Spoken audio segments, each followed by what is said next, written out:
Hello everyone, my name is Mage, and I'm here playing more of Open Sorcery C++. Honestly, let's hop right into it. So we were doing the depths before, but I feel like exploring, that map seemed like it was going to be very annoying to follow, so I'm going to do the ah-da-ah-da-ah-da. I'm picking up faint noises over the radio. Shrill. Hard to make out any words. This will be a difficult trip. Let's go. Yes. I'm ready to sail. Encounter a bewildering whirlpool, confounding worlds of water and distraction. If I recall correctly, the non-Euclidean sail worked here. Cool. Encounter terrible wailing. Horrible, ear-splitting cries suddenly rise to the air on my ship. Sounds of pain made manifest. Interesting. I don't know. Sounds of pain. Is that, like, fear, maybe? Oh, I guess maybe air as well.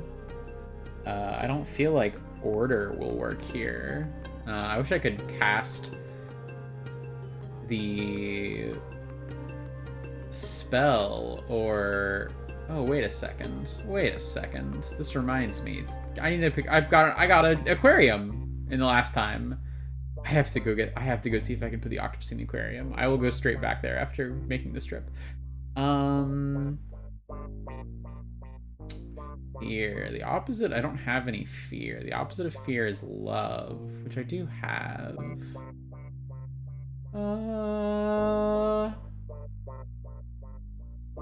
Let's try it. Oh, I soothe the way. Yes, let's go. The first thing I hear, achievement. First thing I hear is screaming. That's not right. Screaming is high and raw and brief. Startled horror choked from a throat. This anguished noise rolls up and down the register, unhurried agony. The first thing I hear is wailing. Content warnings for this one, from what I've read, for this section, is body horror and a whole bunch of other stuff later. There is a pit here, near the bottom of the ocean. Its sides are lined with faces. Sometimes the noises they make rise to screams and slide down to moans, but mostly they just wail. This is a much less pleasant backing track compared to some of the other music choices. I stop the ship by the edge of the pit of wailing faces. I am beside a pit lined with screaming faces. Mouths pucker along the edge. The lip of the pit is chapped and twitching. Even here, the noise is almost unbearable. Horrifying. I'm gonna leave. Let's go get the damn octopus, because... the octopus. First, pet. Aww. Greet. He waves at me. Check him. Oh, good. It's healed. It has 6 arms and 2 stumps. The stumps are entirely healed over. Okay. I lead the achievement, Cephalobud. Oh, I lead the octopus to my web ship. I show it the deep sea aquarium I found in the depths. It curiously crawls inside. It romps around. It rearranges all the rocks. Eventually, it settles down in a little hole it's dug in the sand bed. Looks like I have a permanent companion. Yay! All right, now we go back to the body horror. So with our octopus friend. Look into the pit. I nose my ship over the pit and look down. Deeper in the pit, I see faces, necks, faces, heads, necks sticking out from the sides, craning back and forth as they vent their horror as sound. I return to the edge. Oh man, horrifying. Extremely, extremely horrifying. Try to talk to the faces. I try to talk to a few of the faces at the edge of the pit, the ones that have enough mouth to properly speak. But they refuse to interrupt their wailing long enough to talk to me. Stop talking. We'll mute you. There is a brief and shocking peace at the edge of the pit. Their mouths still pantomime their wailing, but the heads further down, the ones that still have ears, reel in shock. It cannot last, though. The reverberating noise is too powerful and shatters my spell. The silence only lasted about a minute, but that might be enough to protect me if I went further down. Let's cast Omni, see if we can get a hint or anything. Pain is a blind thing, but all pain has a reason. First step, understand. Interesting. Interesting. Let's descend into the pit. I steer my ship into the writhing mass of faces. As I fall deeper into the pit, the faces become heads. They become more recognizable as people, less digested into wailing orifices.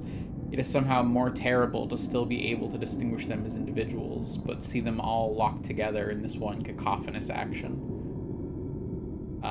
Collect some fear, sure. Let's, given that we're looking for protection, let's cast Mute. Silence in the pit feels strange and wrong, and as unnatural as screaming in a church, the opposite of sacrilege. Their faces are not prepared. I have a long minute as they flail in mute confusion. I collect all the fear that's solid enough to grab. Okay, let's descend further. I descend further. The walls of the pit are narrowing. The faces now have necks and can stretch out from the sides of the pit. I hear the mouths gnawing on the plating. Luckily, I have a ship durable enough to withstand some teething. I am yet again reassured that I chose the most durable web ship. I'm deep in the pit. The faces have necks and undulate as they wail. There is someone here, trapped in the side of the pit. Oh gosh.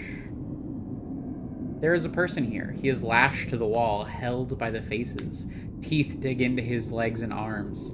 The faces wail in muffled hisses through their clenched jaws. The figure screams with them, slowly being dragged into the wall of the pit to join them.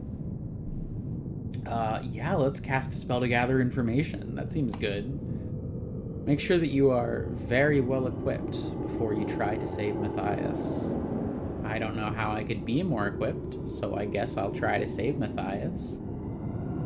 Don't want to leave someone here stuck in hell. Let's save him. Saving the person on the wall will be a multi-step process. If I don't choose the right spell or matter every step of the way, it will cost me in my blood or his life. I don't think I'll get a second chance at this. Faces here seem aware enough to take drastic action against someone trying to steal their prize. I'd better be sure I have all the spells and elements I need before trying. Well, let's save then. I'm ready. I'm in my ship. I'm looking out at the person lashed to the wall. My ship is surrounded by ear-destroying wailing. The first thing I need to do is protect myself against that. What do I do? Easy enough. Cast Mute. I cast Mute. A protective shell of quiet falls over me. I think I have about a minute of protection. I open the hull door and swim out into the pit. I don't see a timer, so I'm assuming this isn't like a real-life minute. That would be tough. The faces cluster around me, teeth gnashing. The first thing I have to do is clear a path to the figure in the wall. How should I do that? I'm scared for the octopus, but I'm going to ask it for help. I take the octopus out of its tank. I carry it to the hatch. I gesture to the faces and start swimming towards the side of the pit. The faces lunge at us. The octopus whacks them with its arms. It slides off to wrestle and whack the faces, drawing their attention as I make it to the figure. I am in front of the figure held captive on the wall. There are 3 faces with the teeth clamped around the figure's arms and legs.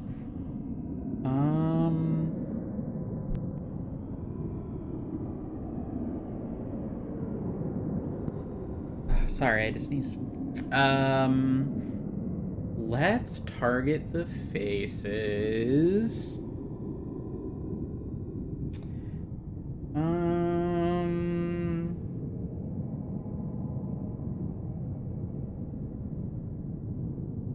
Let's see. I don't think I have a spell that'll work. What do I have? I mean, I could just use death. It's probably better than being in the pit. I don't think I have anything. I don't think darkness is going to help get him out of there. Yeah, I think the only thing I can do here is death on the faces. I would need 3 death to solve this problem. I currently have 5 motes of death. Oh gosh. How much fire? Oh. Okay. What about light down here in the darkness?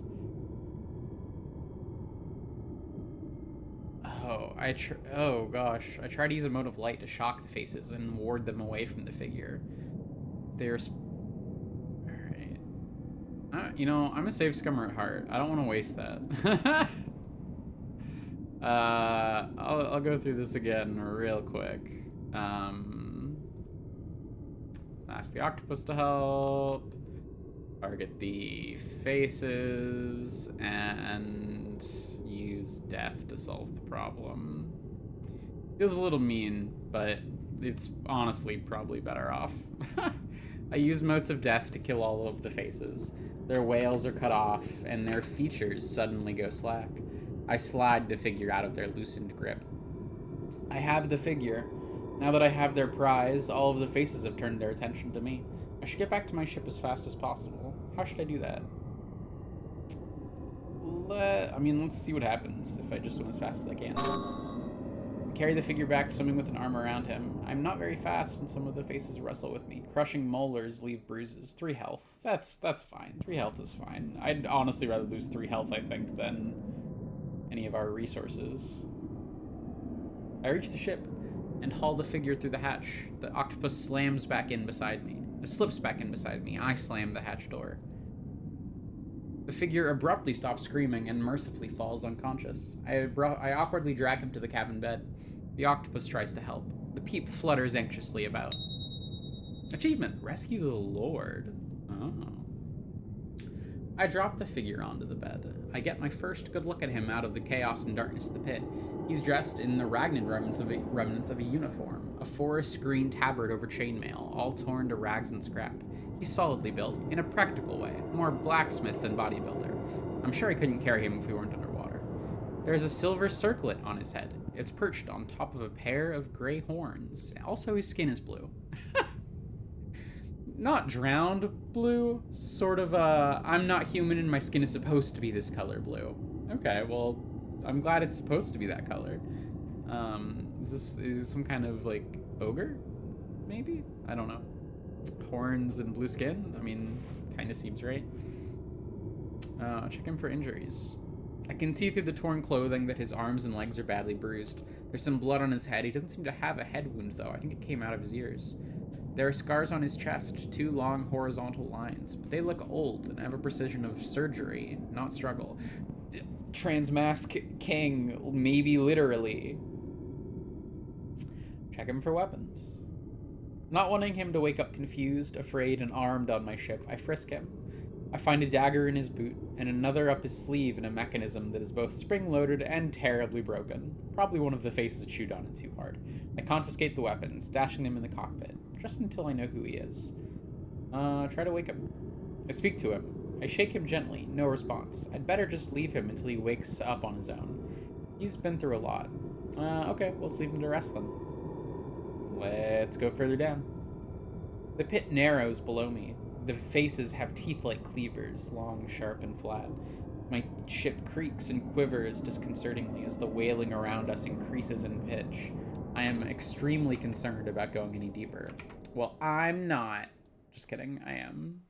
To get through here, I'm going to need one of 2 things: a powerful engine or a very durable ship. I have both of those.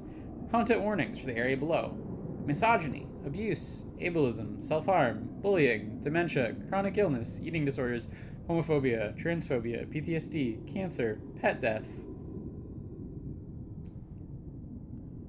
Okay. We're gonna do it. But that's... I'm gonna post this in the Twitch chat for anyone who pops in at all. Current content warning.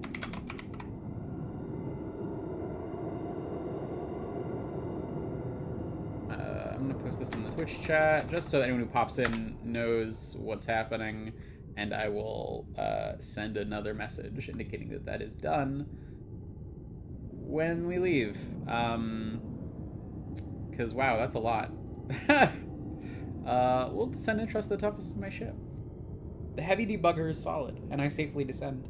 I go down and down. I break through a crust of calcified pain.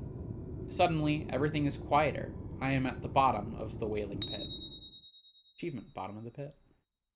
There are no faces this deep down. The wailing is distant above me. I am in a cavernous chamber. Most of it is obscured by darkness. The walls and floor are sticky with some kind of liquid. The liquid is viscous. There is a tepid, swirling flow to it. It's mottled like an oil slick rainbow. Colorful, but in a sickly way. I hover my hand over it to try and get a sense of its spiritual properties. I am in so much pain that I can't move. No one is home. I can't get up. I literally can't do anything but writhe in bed alone. Oof. That wasn't me. That wasn't here. That was someone else somewhere. Someone in pain. But the experience had a stale quality, a memory. These are liquid memories. That's not quite right. These are memories, but purer. All of a particular type, liquid pain. A pool of liquid pain at the bottom of a screaming pit. There are no faces this deep down. The wailing is distant above me. I am in a cavernous chamber. Most of it is obscured by darkness. The walls and floor are sticky with pain.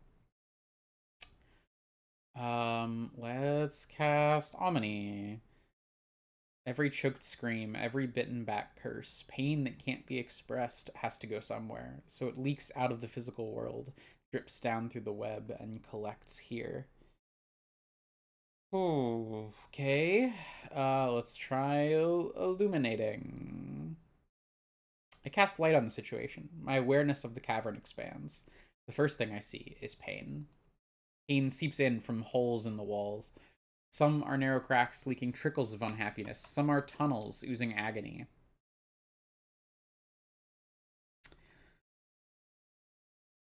The chamber is girded by sloping tunnels, all leading up steep angles. Pain pours out of them slowly. Floating like oil on water, I see one of my memories. A few yards away, a woman is sitting, waist deep in liquid.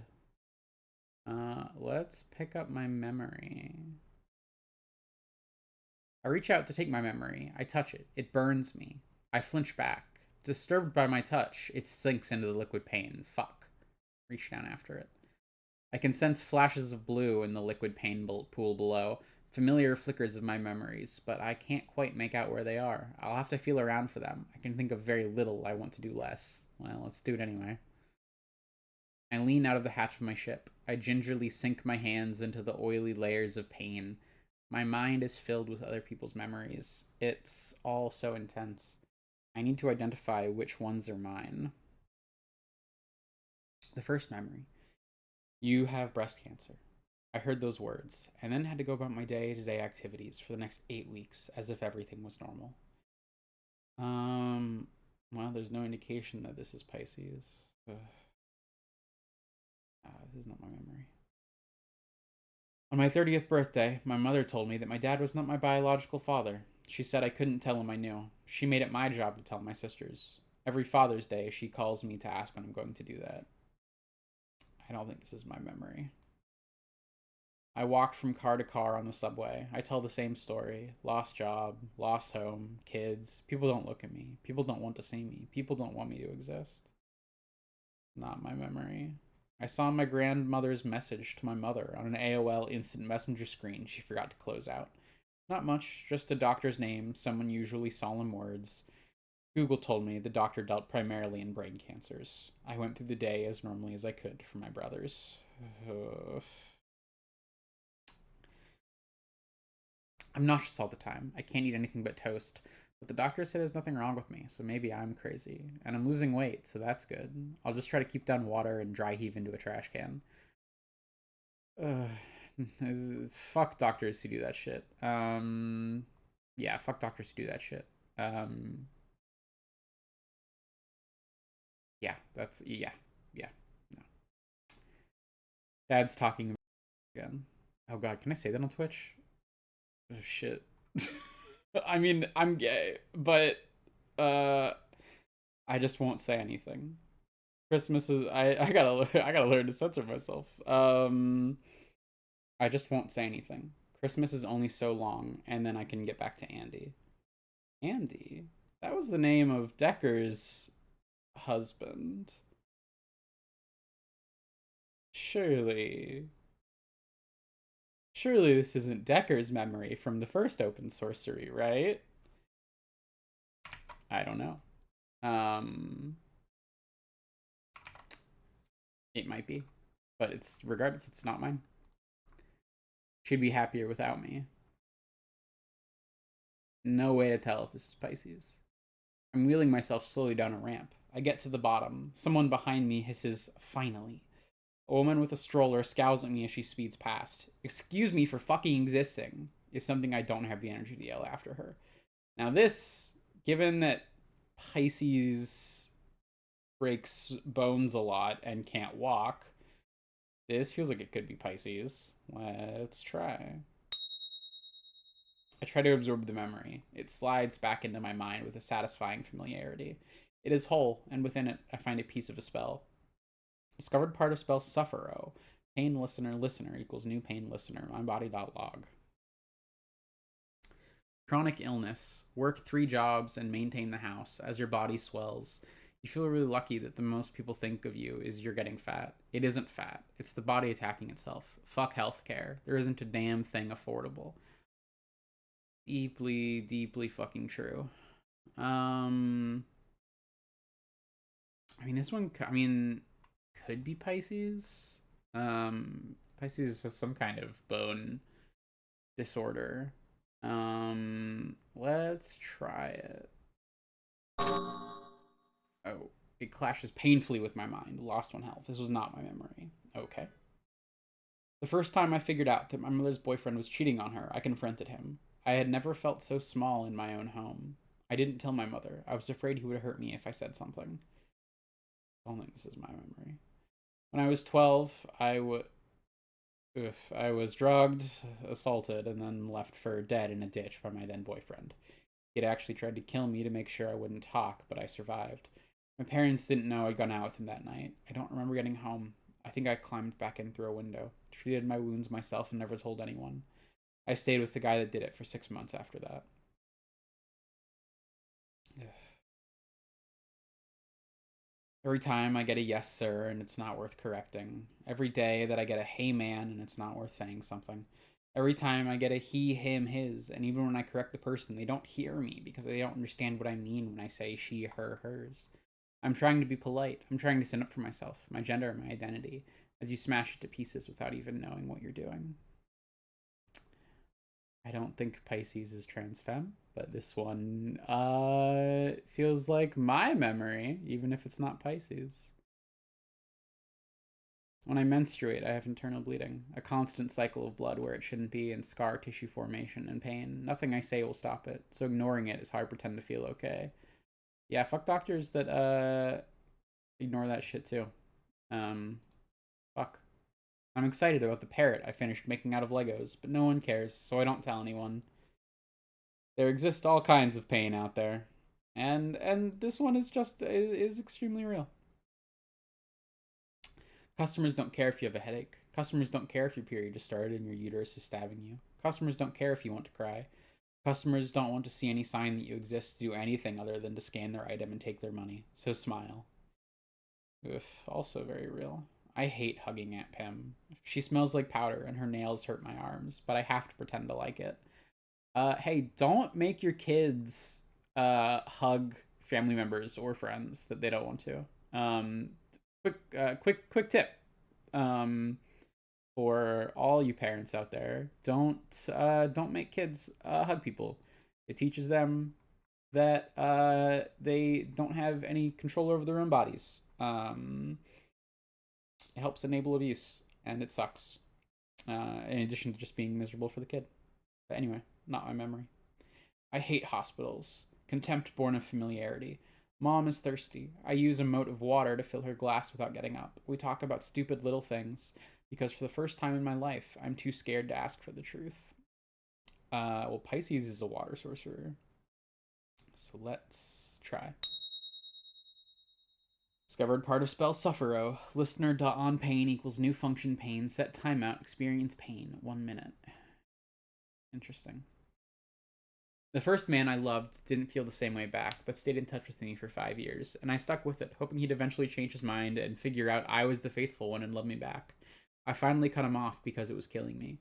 I fell in love with someone else and felt compelled to contact him again. I thought I was emotionally safe because of Venger, and we could just be friends like he'd always wanted. I invited him to my wedding, where he met one of my close friends. Now they're engaged. I wasn't entirely right about being safe. I'm invited to their wedding 2 weekends from now. I'm going, but so much of me never wants to hear either of their names again. Not my memory. I worked in libraries almost a decade now. When I worked on the north side of Fort Worth, I would help families with small children. One time I went to squat down to reach a book on a lower shelf in the kids department. There was a small wooden chair behind me, the kind that is square and solid.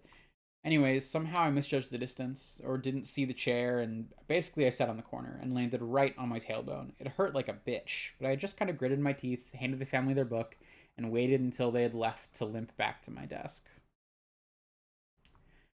Attending a meeting to discuss my performance on a project for which I'd been assigned leader, while my cat is dying at home. I'm only away from him for 2 hours, but I am terrified that he will be gone before I get back.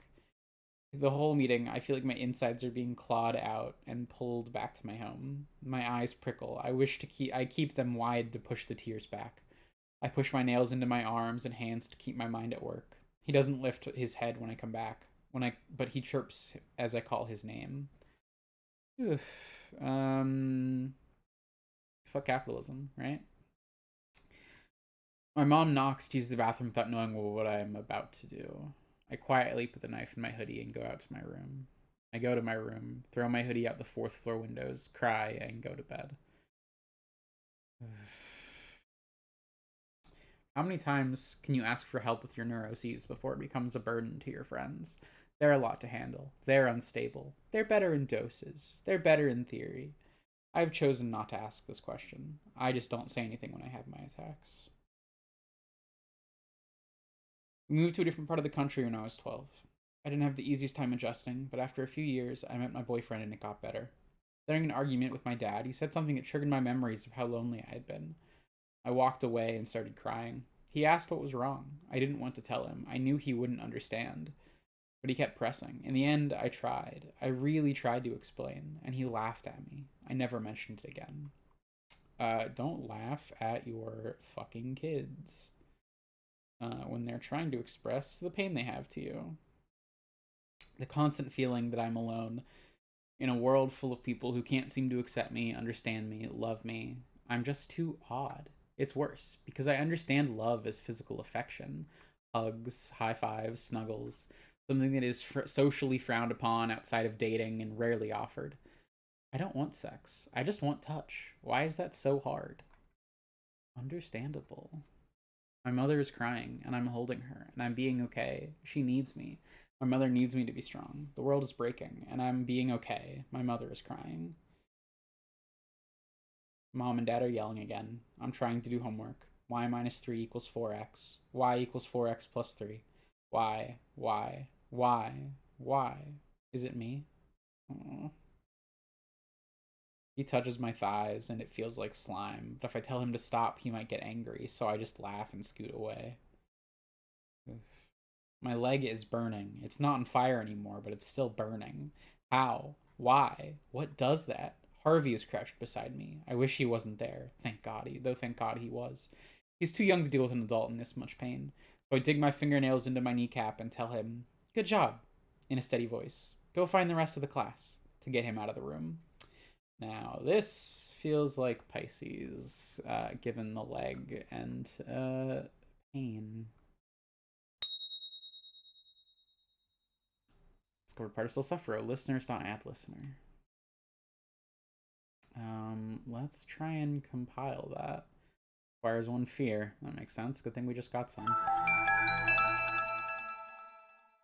You now cast Suffero. Suffero. Put off experiencing pain for a minute. Interesting. Let's approach the girl. I swim over to the girl, carefully staying above the pain. There's a girl sitting here. Examine the girl. Her eyes are slanted downwards, and she is smiling inoffensively. She wears a dress that is not too revealing, but not too conservative. Her hair is tied up in a bun that is neither priggishly tight nor sluttishly loose. She is wearing silver bracelets. Let's examine the silver bracelets. The bracelets she wears are not only bracelets. It stretches my mind a little to do, but I feel like I can perceive them in a different way. From a different perspective, they are chains. Her chains are made out of words. The links go on for a long time. You are not safe. Don't be a pushover. Don't be a bitch. Your blood is disgusting. Have a child. Smile. You are not safe. Speak up if you want to be heard. You're coming off a little shrill. You're overreacting.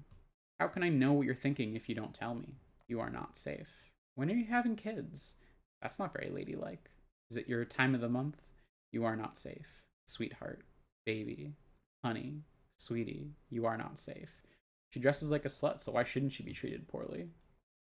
Don't cave to beauty standards. Shave your legs, bitch. Stand up for yourself. Be brave. Put yourself out there. Men do. We don't need like you in this world. I hope you get beaten, tortured, and killed. Assault is funny when it happens to bitches like you. You are not safe. You are not safe. You are not safe.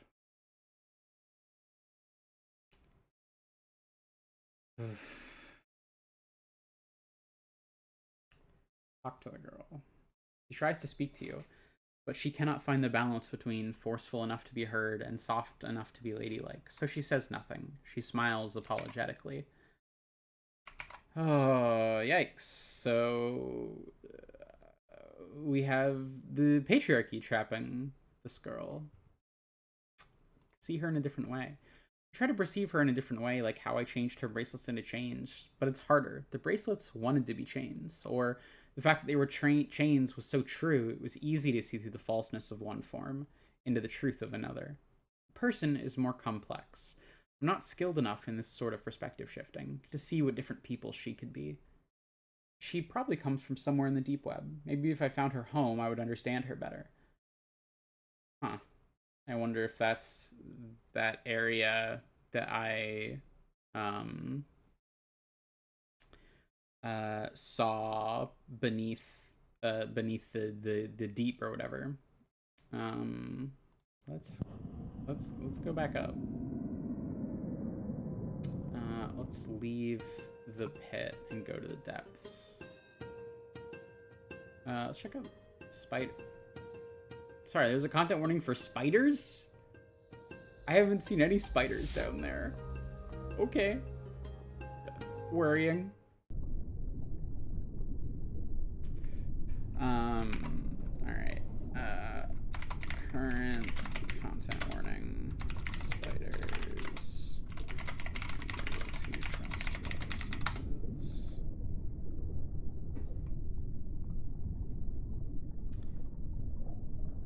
Okay, so if we wanted to follow the treasure map, begin at the sharp spheres speckled with smoothness. Okay.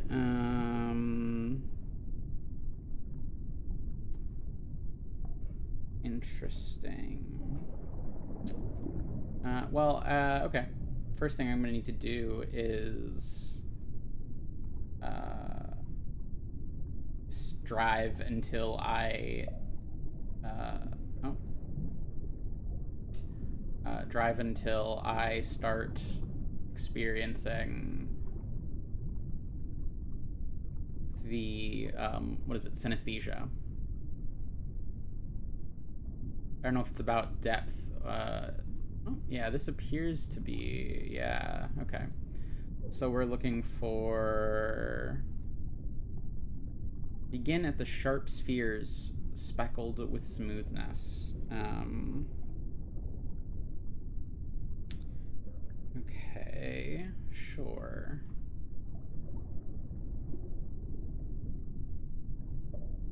Okay, let's just start from the beginning. Oh, Okay. Oh, that's where the prophecy was. Sharp spheres.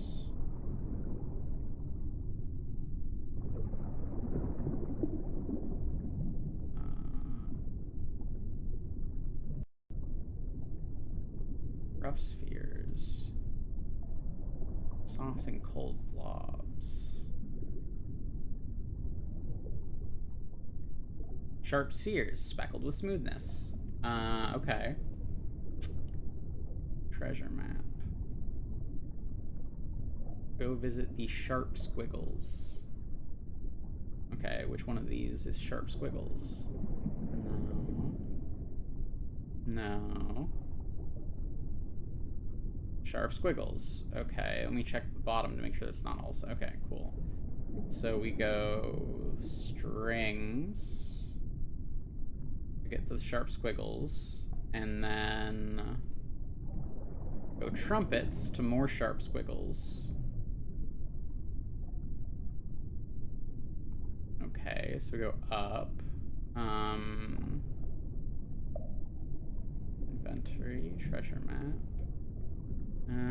Just go to the cold blobs. I don't know what direction that is, but given that there's only 2 we can go right now, let's try flutes.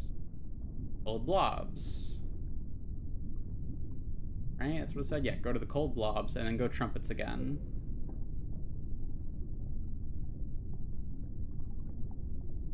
Okay. Oh, now I have... Well, now I have 2 directions because that leaves. So what am I looking for this time? Go trumpets. Go to the thrumming cold flex. Okay. Well, I'm just gonna have to pick left or right. Ah, shit. Okay, so that wasn't it. So I'm going to need to start from the...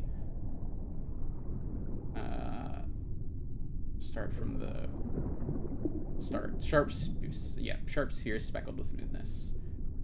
Go strings. Okay, so it's just in case I need to do this while I'm not synesthesia. I don't know which one this is, but so I go right, up, left, up, right. Yep, hot clouds, right? That's what it said. No, go to the thrumming cold flex. Is that what the... Okay, thrumming cold flex. They are in here. Okay. Thrumming cold flex. Follow the hot clouds and then go strings. Okay, let's try that. Hot clouds. Okay, and then go strings. There's a for real treasure chest here. Possibly intentionally hidden, but sometimes these things develop naturally. I open the treasure chest and find it filled with gold doubloons. Gained golden spyglass. I can install that spyglass on my ship and use it to examine spirits. On closer inspection, the doubloons are light matter. Gained 3 light. Fuck yeah. Cool. Alright, let's get the fuck out of there. Oh. I settle into the cockpit and I start to steer the ship back up into the currents of the web. I hear a commotion from the other room. I set the ship to neutral and swim back. It's the injured man I picked up in the whaling pit. Matthias. He is standing in the corner. He has broken off a leg of the cot and is holding it like a club. I don't see Peep. He must be hiding somewhere. Good. The man shouts at me. Who are you? Where am I? My name is Pisces. You're on my ship. My answer doesn't seem to help. If anything, he seems more upset, face contorting in confusion as I talk. Does he not understand human? No, he was talking in it. He speaks my language. He inhales sharply, as if realizing something. He touches the side of his head, where red-crusted blood still traces a line from his ear down his neck. He murmurs something I can't quite hear. Shit. Such a long time in the whaling pit must have damaged his hearing. How do I communicate with a scared, armed man who can't hear me? Let's use body language. You know what? Let's write a message. I don't have anything to write with, and I don't turn my back onto him just now. Well, then let's use body language. I communicate my peaceful intent as organically as possible. Hands open, expression open. This puts him slightly more at ease. He lowers the bed. I, I can't hear you. Can you explain? Right, perhaps? I lead him into the cockpit. I start up the ship's console. I open Spellpad and start typing. I write a short essay on how I found him embedded in the side of the whaling pit. He watches my words with the ashen-skinned, jaw-tight tension of someone controlling trauma. I am as brief and factual as possible. When I am finished, he takes a long, ragged breath and says, I am in debt to you twice. Once because you saved me, once because I met you with violence. Please accept two major favors with my apology. I'm not hugely familiar with fairy culture, but I know favors are their currency. Oh, I didn't even realize that his name said fairy. I guess he's a fairy of some kind and not a ogre, like I guessed. I am Lord Matthias Magnus of the Autumn Court of Fairy. May I know the name that you prefer? I type Pisces. I see. Type. Can you tell me how you ended up in the pit? Politics. The top of the whaling pit is in fairyland. The person who saw me as a rival threw me in. What are you going to do now? I don't know. I suppose I should return home, but he gingerly touches the side of his head, then speaks quietly. I don't know. You don't have to decide now. I'm being morbid. I'm sorry. This isn't your problem. Can you tell me where we are? The bottom of the ocean. I see. Given that, may I impose on your hospitality a little longer? Of course. I'm not going to save you and then drop you off to drown. You can stay here for as long as you want. The ship is big. Thank you. That's very kind of you. Particularly given that I almost hit you with your bed. You just came out of the whaling pit. I've been there and therefore understand. I'm making a lot of stops along the way up to the physical world. You can let me know if you want to get off in any of them. With that sorted, I turn back to navigating the web. Okay, let's go back into the depths because I still need to go further down. And for this one, it's following the notes.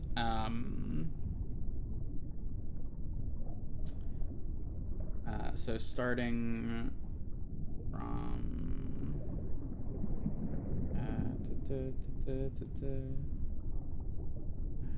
here, I think. Oh, actually, you know what? Sorry, I'm following a map for this part because it's a pain in the ass to follow the directions from the Winfield notes. You know, it's a start. I mean, okay, so we start from the lanternfish plus psychoplankton. Lanternfish plus psychoplankton. Okay, cool. And then from here we go down, west, west, west. Oh, wait a second. What? This was clickable for a second.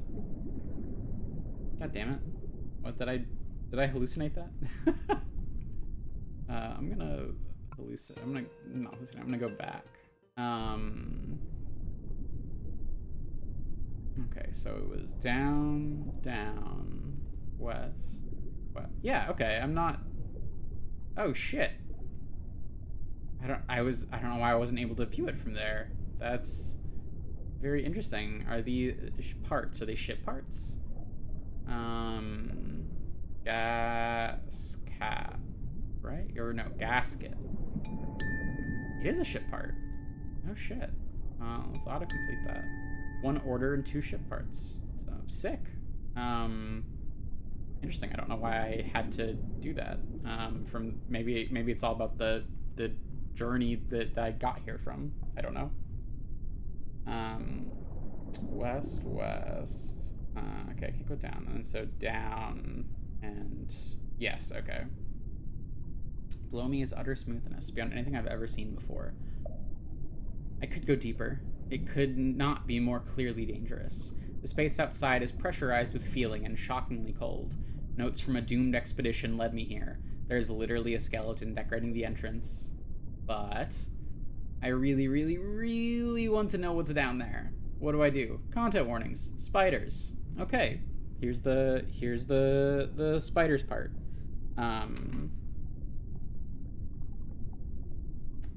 Okay. Hate it. Hate that. But you know what? Here we are. Let's descend. I can't help myself. I understand the risks, but that doesn't stop the desire. I gun the engines and steer drums. I descend through shades of softness, blackness. Shades of blackness, softness. I can see the texture and feel the color. I reach a depth and I see that darkness is a rainbow. Ink, ink, ink, onyx, onyx, onyx, sable. Piscius, I've never heard that word before. Obsidian, atramentus, charcoal, stygian, raven, ebon, jet. All beautiful black, visible and tactile, parting like curtains, and behind the curtains, the dizziness of space, the fever of unimagined jungles. Shapeless things lurk and caper and flounder at the edge of my vision. Matthias steps into the cockpit. Pisces, it feels like we're traveling into the land of the last queen. Are you sure this is a good... He is interrupted as she opens her eyes. Oh god. Oh god. Eyeballs. Eyeballs. Oh god. A piercing gaze cuts through the cockpit. Decompression. The octopus flails in its tank. I am caught in a captivating glance. Matthias shouts and grabs for me as I am drawn out into the eyes. Her attention is killing me. Oh god, 10 health? That's a lot. She turns her attention away. I am left in darkness. But it's achievement below the deaths. But it's not darkness. I cannot comprehend this space. I am struggling to experience it as something I understand. I see fragments of what it is or what it could be. I see it as too many things at once. This splintered view hurts to perceive. Force myself to get up. Awash in gibbering mad. Gibbering? It's probably gibbering, right? I think it's gibbering. Gibbering madness. This place is fragmented and painful to perceive.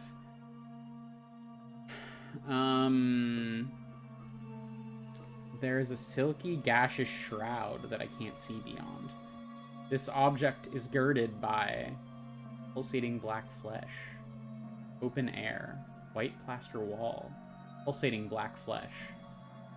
Oh. Interesting. It is made of pleated cotton, vaporous mists, sticky silken webbing.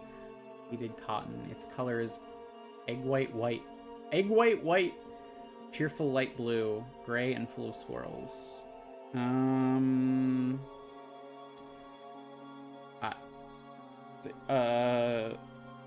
Let's... Okay. Let's make it happy. Open air. Oh, God. I try to understand what I'm looking at, but part of my perception is wrong. The jagged edges where the world doesn't quite fit together cut me. Let's try white plaster wall. I am looking at curtains. I easily draw them apart. There is a window, though through it I see a maddening vista. But I think, by looking at it the right way, I can unify it into something I understand, just as I did with the window. There is a blue curtain hanging around an open window. Outside, I see an azure sky with fleecy clouds tinted rose. I mean, that sounds pretty nice. Touched by a mountain top, broken and spewing gouts of smoke. A curious spire twisting in impossible directions. 1,000 gilded spires shining in the light. That sounds nice. Surrounded by an infinity of luminous vapors. Jagged isle of cold wastes and a shadowy cove. Garnet-strewn sands and a calm sea. That also sounds nice. Okay. I see a beautiful city and a bright, shining day. Dawn. The sun is a plump orange ball on the horizon. It looks so solid I feel like I could reach out and touch it. I burn my finger. Ouch! Protect my hand with a glove. Interesting. I hear skittering trumpets cawing. I hear a cacophonous cawing, a whispering shuffle, a distant trumpeting. It sounds the least bad. Skittering movement of low fanfare, of feral complaint, of low fanfare, I guess. Announcing all of the wonder and melody of an ethereal dream. Already sounds pretty good, but yeah. I hear the steady and distant report of trumpets, distant but lovely.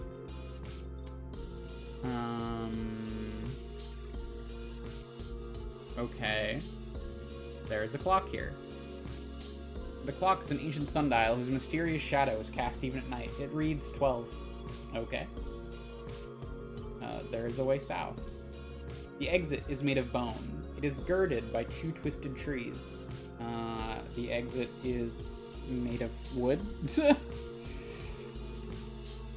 Dirt, bone, wood makes the most sense. It is girded by pillars of teeth. No, a well-wrought frame. I'm looking at a well-made oak door. I can go through it to the south. Oh shit. Oh, okay. Well, this is nice. I'm standing in a lovely, airy solarium. There's a solid oak door leading south. Okay. I guess we can sort of turn it from horror nightmare land into nice, lovely land. Near her presence. Okay. Something flat and broad stands in the middle of this space. Its surface is fleshy scabbing, rough stone, shining cherry wood. That sounds the most right. It is covered in cryptical engravings, a yellow-gray fibrinous membrane, or a silk tablecloth. It smells of polish, dried blood, or wet blood. Polish, please. Try to perceive it completely. It is a lovely wooden table, covered with a neat cloth. It is set for tea. On the surface, there is everything you would have need for tea. There are teacups, saucers, sugar, and small snacks. The only thing missing is the teapot, and by extension, the tea. I don't have a teapot. There is a hexagonal open glass against the wall. This object stands against one of the walls. It is lopsided, rectangular, hexagonal, lopsided, rectangular, probably. I don't know how much that matters, but it is made of unholy beeswax, rough oak planks, cherry wood, and glass. Let's try cherry wood and glass. I can see inside of it because its door is made of glass. It is open. It is sealed with crystallized goo. This seems like the nicest. There's a teapot inside of it, though. It is open. Okay. Ow. I guess it's... I don't get the teapot. Wait, there's a teapot inside of it. Take the teapot. Yeah, I can't get at the teapot inside. Maybe I need to make it all nice first. I don't know. The passage east feels like freedom. The passage east is a tube, a door, a path. I mean a door, right? It is blocked by overgrown foliage, a webwork of veins, or by a lock. Lock is the nicest thing here. I've stabilized the way east. The fleshy white arcane seal points south. The way south is made of whitewashed wood, rock, or muscle. Let's stick with wood. I detect the faint scent of bile, pies, or smoke. Pies, please. Oh shit, now we're in a parlor, a pretty pink parlor. There's a sign about tea time. An embroidered wall hanging decorated with bluebirds reads tea time at 4:15. Okay. Let's go south again. Blasphemous space. This space is fragmented and painful to perceive. Her bright, sinister ribs decorate the walls. On the walls, I see archaic frescoes with sinister meaning. Racks of pots and pans, or ribs. Let's stick with pots and pans. They are made of bright copper, bone, basalt inlaid with tarnished silver. Let's stick with copper. They're hideously carven, dented but well made, or arched and massive. Dented but well made. There's some sort of glove here, but I can't make it out clearly. I'm looking at a handsome set of copper pans hanging from the wall. Of particular interest is a worn but sturdy oven mitt. Let's take the oven mitt. I wonder if I can use that to touch the sun. Chiming, ringing, terrible, endless, ominous, up and down, and strange and lovely, and keys. I hear intoned syllables, birdsong. Bizarre patterns from some alien and insoluble telegraph. Birdsong, please. Accompanied by spectral bells and wild cries, solemn leaden bells, or light chiming. Let's go with that one. It is cheerful. Probably correct, but it is frightening. Or ominous. Let's stick with cheerful. I see a flickering impression of a key hanging in the air, but it's not quite existent. Try to perceive it completely. I hear birds and wind chimes. Hanging from the wind chimes is a silver key. Take the key. The key is labeled spare house key. A clean, black, squishy, solid thing. The object here is a gas-burning stove, an onyx pedestal, a huge pinkus organ. Mounted on top of it is an insulating layer of fat, an iron kettle, or a terrible black-toed idol with a gaping mouth. It is squishy, scorched with trenches, or clean. Clean, please. There is a clean, gas-burning oven with a kettle on top. The oven is unlit. Light the oven? I'd have to use a fire. I think I only have one fire. I don't... Well, let me see. Maybe they, like, give me a match or something. Now we're in the kitchen, which is nice. And now we have a key, so I can go east. I use the spare key. I unlock the door. Near escape. This place is fragmented and painful to perceive. Many eyes, many limbed monsters of painfully shifting shape howl and hutter. They are many colored, black, gray, striped, yellow, and white. Their pelts are slate gray like the coming frost, or their bodies are black, chitin prickled with burrs of fur. I mean, this is the least unpleasant. The only sound is the skitter of their many legs. They are sonorous, purring content. Oh, like cats. Or they grow loud, wary warnings. No. They're purring content. They smell coppery with the blood of their last kill. They smell like tuna and sunshine, or dust and silk. Tuna and sunshine, please. They are cats of so many colors, scrambling out and playing. Clear, muddy liquid oozes swiftly. I see crystal clear water, probably. Muddy, leaf-splattered water, or red blood. Ooh. It flows in pulses. It flows lazily, or it flows quickly. Chillest thing here is lazily. But over white carven marble. That's probably correct. But ouch. Okay. I'm assuming maybe quickly or in pulses. That can't be right. I see a silvery fountain, sending water flying and collecting through delightfully complex marble troughs. Continue. I'll collect some water. I think we have to set up tea time. I see oaken rows of tea-scented moving legs. And my webship is here. Okay.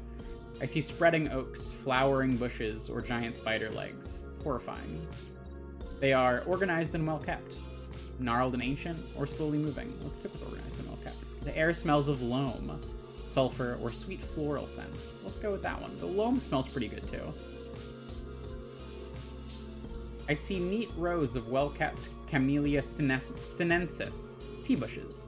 While well-tended, these plants are wilting, struggling to cling to life in difficult conditions. Given how leafy they are, I suspect they need sunlight. Okay. They need sunlight. Examine the bushes.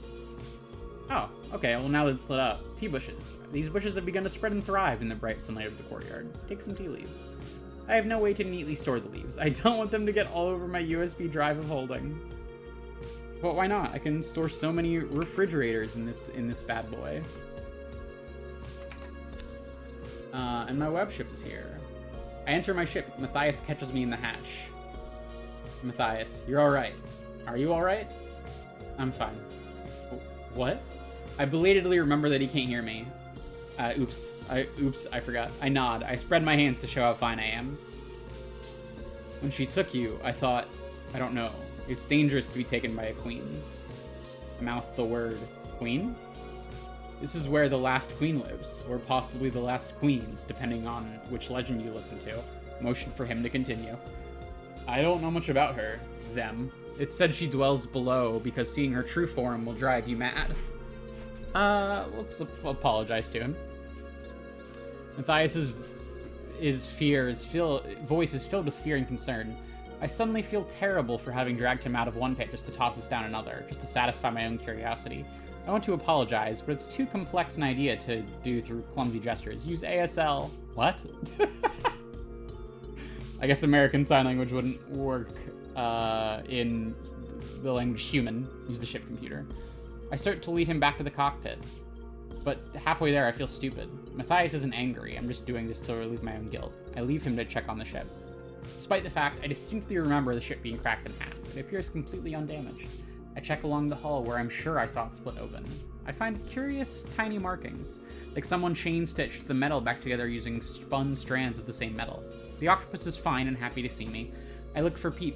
He's hiding in a cupboard. I tell him that was a smart thing to do and he seems pleased if somewhat shaken. I shouldn't have brought a kid down here. I tell him to stay in the ship. I do want to set up tea time, but I feel uncomfortable removing things from this place. Before leaving, I return the oven mitt to the kitchen. That makes sense. Before I do that, I want to, now that the whole shifting perspective thing has made me think of the girl at the bottom of this pit. I wonder if now I can see her in a different way. Aha, her eyes are slanted downwards and she is smiling inoffensively. Her eyes are friendly and bright. Her eyes are black and there are many of them. Her eyes are storm blue and wild. I don't know. She wears, maybe not the spider. She wears a dress that is not too revealing, not too conservative. She wears a robe that smells of pine and deep forest. Nothing but her skin is smooth black chitin. A lovely pink dress, or a dress, let's go with the pine and deep forest. Her hair is tied up in a bun that is neither priggishly tight nor sluttishly loose, curled around flowers and pearls, yellow and tangled with twigs, long and black, and its tendrils undulate and snap. I don't want to summon a spider deity, so we'll go with yellow and tangled twigs. She's wearing silver bracelets. She's trying to wriggle her slender wrists out of the manacles. She's trying to pick apart her chains with her long red claws. She has bloodied her hands and chains with her attempts to become free. Hell yeah. Get wild, girl. Get wild. Destroy the patriarchy. Fuck yeah. I am looking at the maiden. She smiles, and it is like vicious moonlight. The chains shatter, and then the shattered bits shatter, and then the bits of shattered powdered chain burst into particles of molten flame and burn until they are nothing. And then there are minuscule sparks, the tiniest fireworks, as the molecules of the burnt particles burst and are destroyed in the most fundamental way possible. We did it. We destroyed the patriarchy. That's all it takes, actually. Someone needs to, in the real world, someone needs to get down to the abyss and free the maiden, like, post haste, so that we can be done with this shit, please. Oh, I wish it was that easy. She looks satisfied, and then she looks at me. Visit us. The one below. Oh, shit. And then she is gone. Revive the maiden. Ooh. Okay.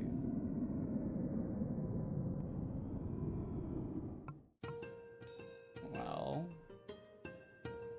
Sure, it nearly killed me last time. Oh, but it's so much nicer this time. Okay. So I didn't find a way, so we need to make tea, presumably. And we need to, okay. Well, we need the teapot. First off, let's get the oven mitt, which I think was here, right? Yeah, let's take the oven mitt. There's an oven here. Interesting. Look away before I hurt myself. Yeah, I don't want to make things evil again. Okay. So we need the teapot. Okay, so last time, so just shifting it to be open didn't work. So maybe I don't want to hurt myself. I'm gonna look up how to do this part because I don't want to hurt myself. I've already taken a ton of damage. So for this, okay, it's got to be lopsided, made of rough oak planks, and it is open. So still not evil, but it's consistent at least, I guess. Let's take the teapot. Oh god, it's evil again though. Let's fix it back, please.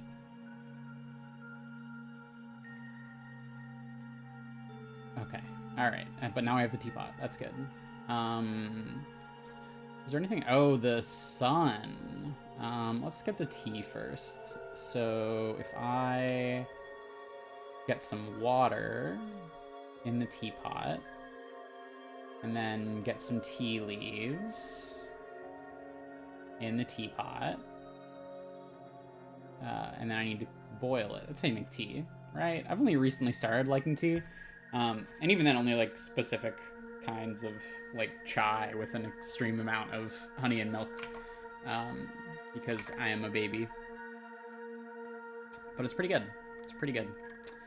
And most tea just tastes like bitter water to me. There's an oven. All right.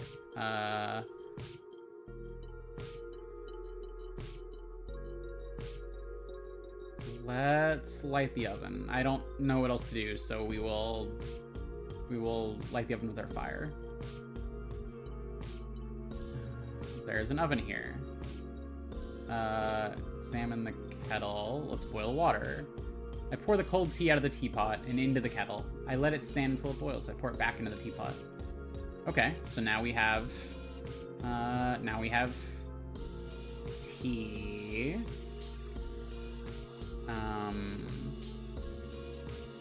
We can place the teapot. And now we need it to be tea time, right? So that's 4:15. So we have to adjust the sun. Is that out here? No. Maybe here? Examine the vista. Reach out and touch it. Protect my hand with a glove. Very silly that an oven mitt protects us from the sun, but we're in dream logic. It's loose in the sky. I slip the oven mitt I found into the kitchen onto my hand. I reach out and touch the sun. It's loose in the sky. I can move it along the invisible line of day. Okay. Well, if we want it to be 4:15...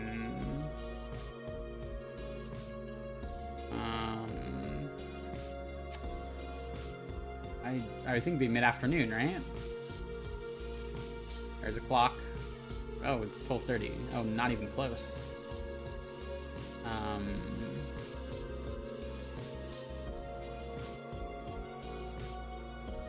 Near the evening horizon? 12:45? That doesn't... Maybe I need to... like, keep moving the sun?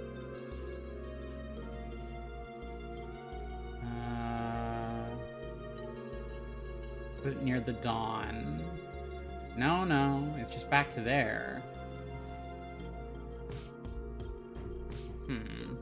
Alright, I'm gonna look this one up as well, because I do not know. Okay. Alright. So we have to touch the sun and make it... We have to make the sun mid-morning, and then we have to change the city. No,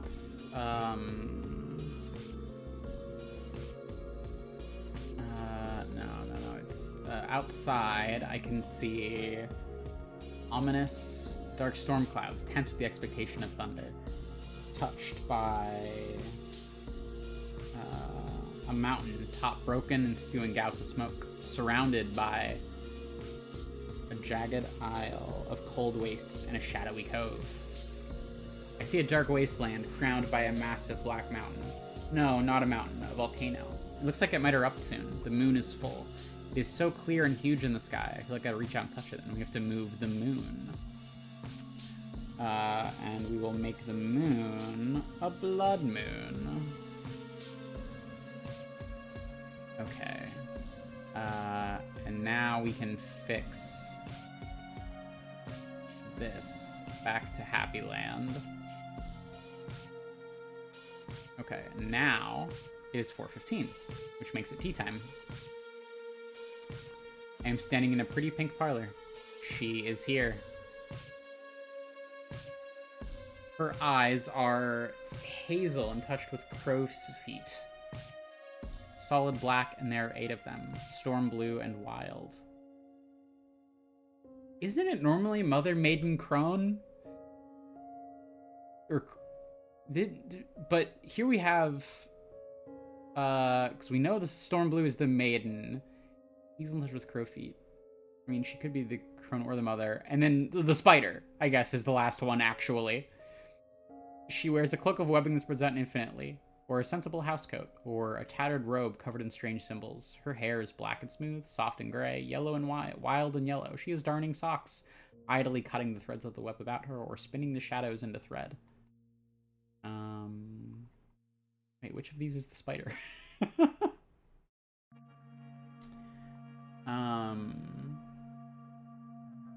Probably the one with the web is the spider. Let's start with the maiden, because we saw her first. It's got probably this one. Her hair is wild and yellow. She is spinning the shadows into thread. I see the maiden. The maiden looks at me. She spins darkness into thread. How are you doing? The maiden yanks her wheel angrily into motion. I am myself again, but the chains still grow out of people's minds. I hate them. This is why I went to their place of power. From the one below. I thought that by destroying them there, I could change the world. And it did, but not as much as I wished. And it trapped me in that form. I will spin and think of what else to do. I wish you infinite luck on your quest. Belatedly, it occurs to her to say, thank you. You're welcome. What are you? I am the maiden. Okay. What is this place? This is the end of your world, and the beginning of something else. Which version of this place is real? Reality is a matter of perspective. Okay. Did you create the web? Creation requires intent. Oh, that's a fascinating answer. Why did you grab me? She sighs and yanks at her spindle. You should ask the mother. Okay, I guess it is the mother. So it's the mother, the maiden, and the spider. May I have some of your darkness? That seems an appropriate reward. She finishes the bobbin she's working. A spider drops from the ceiling and cuts the bobbin free with its small fangs. Then it bites off a foot of pitch black thread. The woman hands it to me. There is a dark thread of utter black in my hands, like a line of void. It's not normal dark. It's something purer. I decide not to put it in my inventory. Instead, I wrap it around my wrist like a bracelet, and as I do, I suddenly feel more comfortable, as if I belong down here in the liquid black. Aw, we have another spammer. Immediately get banned.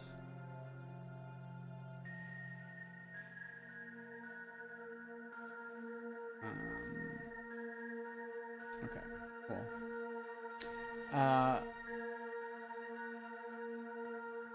Instead, I wrap it around my bracelet, and as I do, I suddenly feel more comfortable, as if I belong down here in the liquid black. I feel that should be disconcerting, but it's not.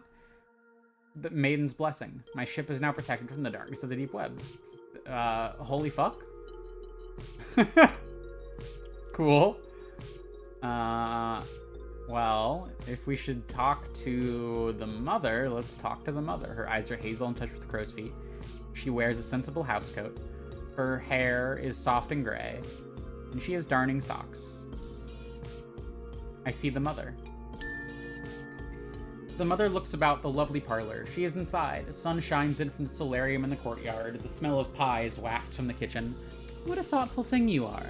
She passes a few motes of order into my hand. I pocket them. Before I can ask the mother any questions, we have to have tea.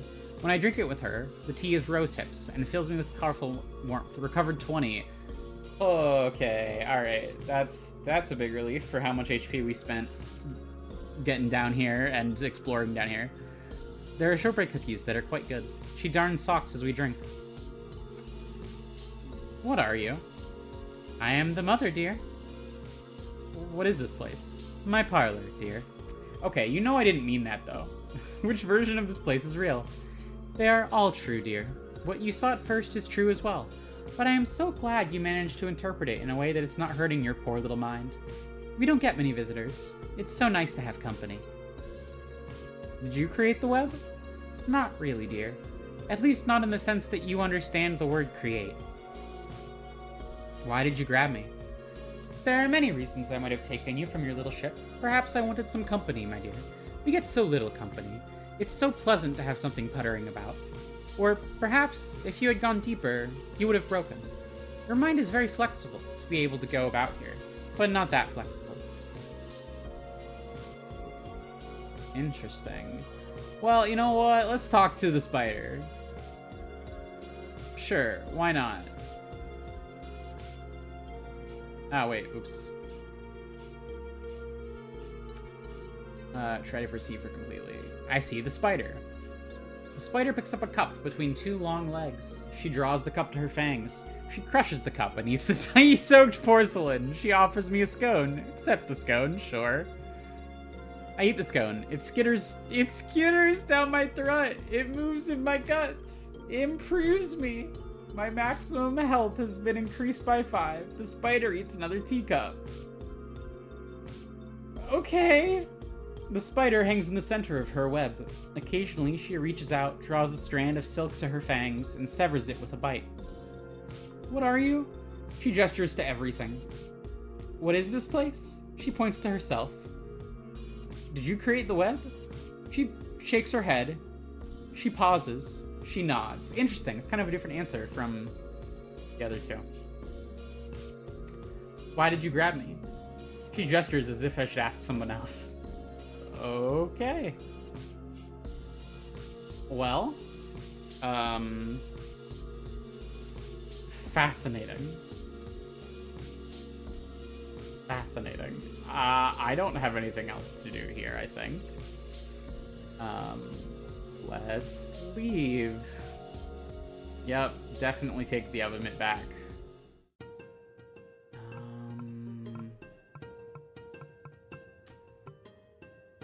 I wonder if the angel can help Matthias or anything. Oh, no. Oops.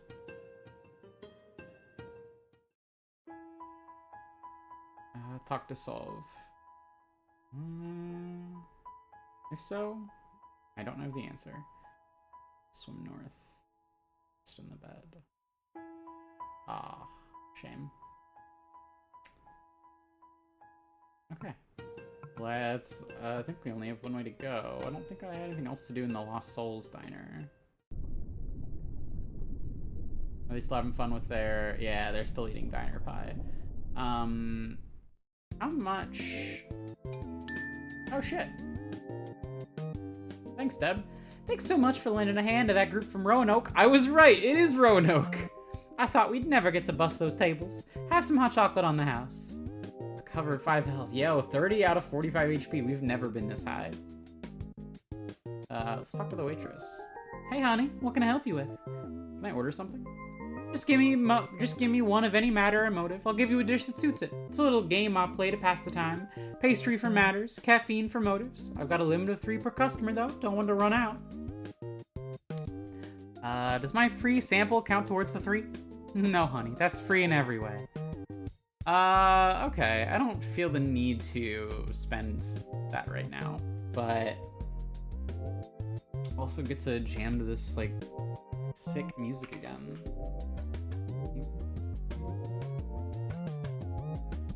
Oh, so good. Okay. Let's return to the ship.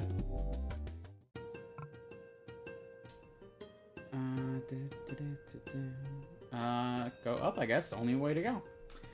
I can travel to this place using the 13.13.13.13. 13. It's unlucky. Interesting. Well, let's travel there. This will be an easy trip. Lots of spare parts. I'm ready to sail the sea.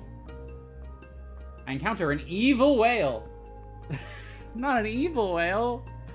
There's a black, sharp-toothed evil whale grinning at me.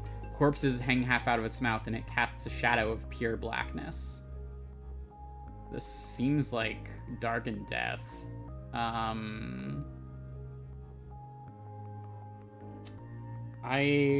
This feels like it's gonna be too much for the octopus. We have so many, though. I wonder... I don't know. I don't think it's gonna care about the happiness magic. Well, let's see what Matthias can do. Oh, Matthias has made himself a spear out of spare parts. I can hunt monsters. I can distract monsters for you. I used to hunt them when I was young. Sick?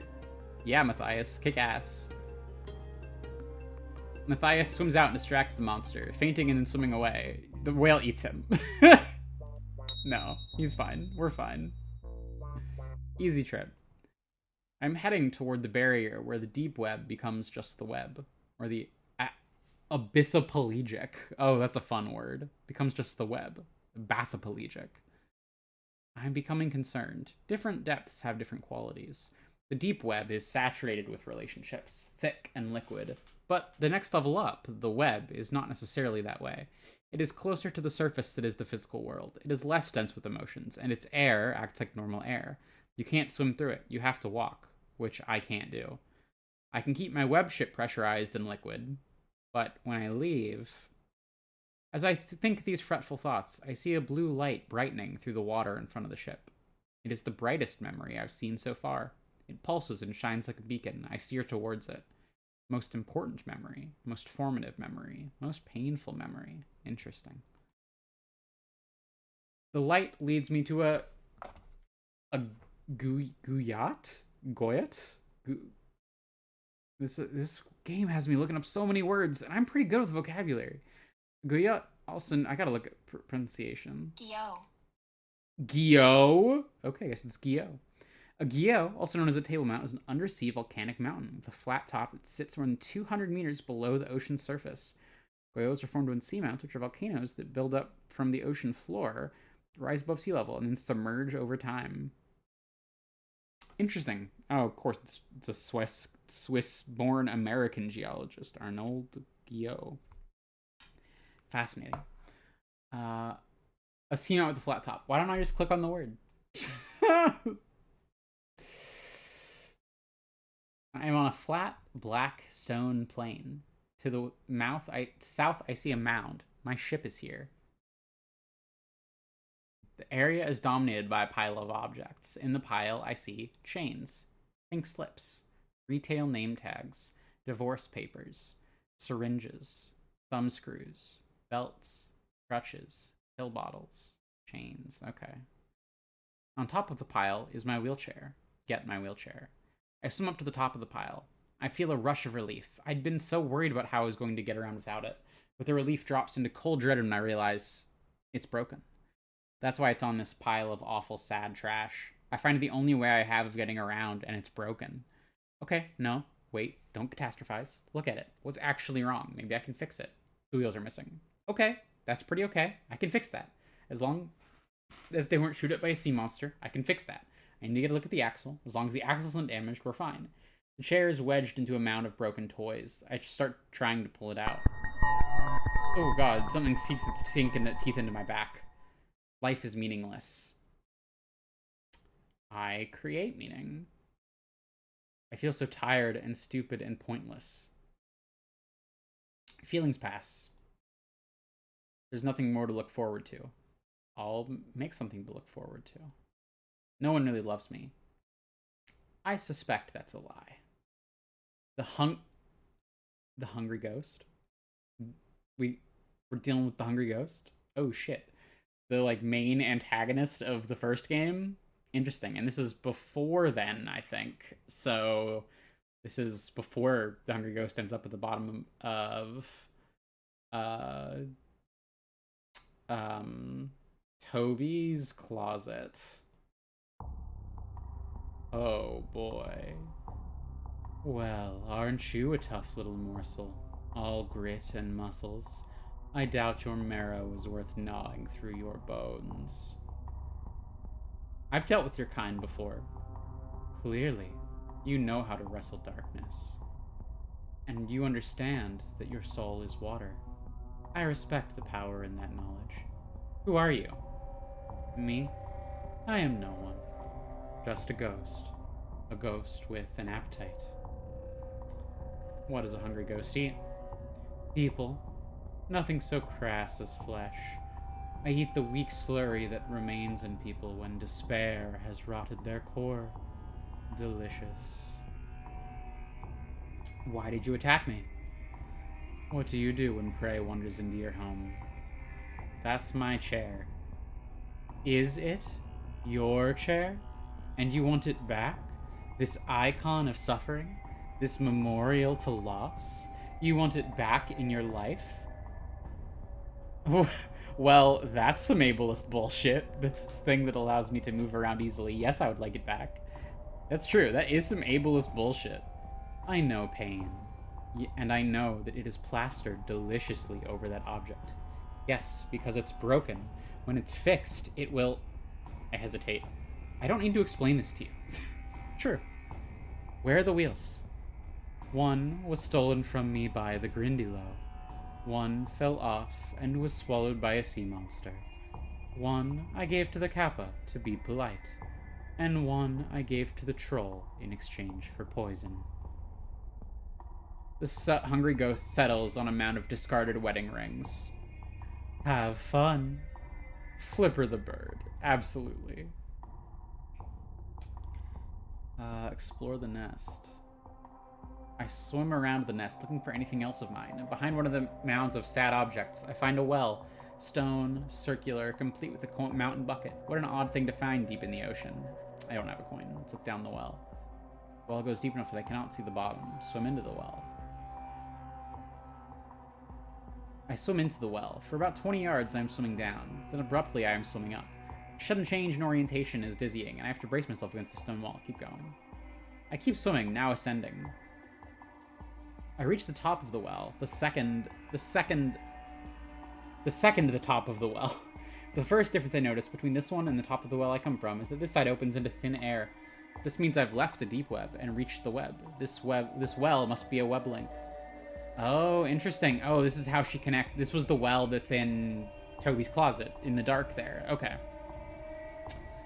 Let's swim back. Let's leave the well. Okay, I think I'm going to call it here, for tonight. Let's save. And, yeah, I will see everybody later. Thank you so much for watching. I hope you enjoyed it. I hope you're enjoying this game as much as I am. This game is amazing. I didn't really talk about the bottom of the Wailing Pit and all of the pain there because it's really hard to talk about, and a lot of it's very relatable, and I will absolutely be talking about that whenever I get around to doing a video essay about this game. But yeah, that was tough, and I hope that everyone out there who's dealing with those kinds of pain are able to express them. I know it's not that easy. But hey, you know, try not to let your pain ooze out from you into the bottom of the Wailing Pit, I guess is all I can say. I hope that despite all of that, and despite all of the pain that people are feeling out there, I hope that you have a absolutely fantastic night. Sorry, this is a bit darker than I usually ended on, but that was a bit of a darker episode. I think that was one of the darkest parts of this game, though, so it should be a bit lighter from here. Although this area is a little grimy too, I think, from what I know. So, yeah, I hope I hope everyone has a good night. And I'll talk to you all later.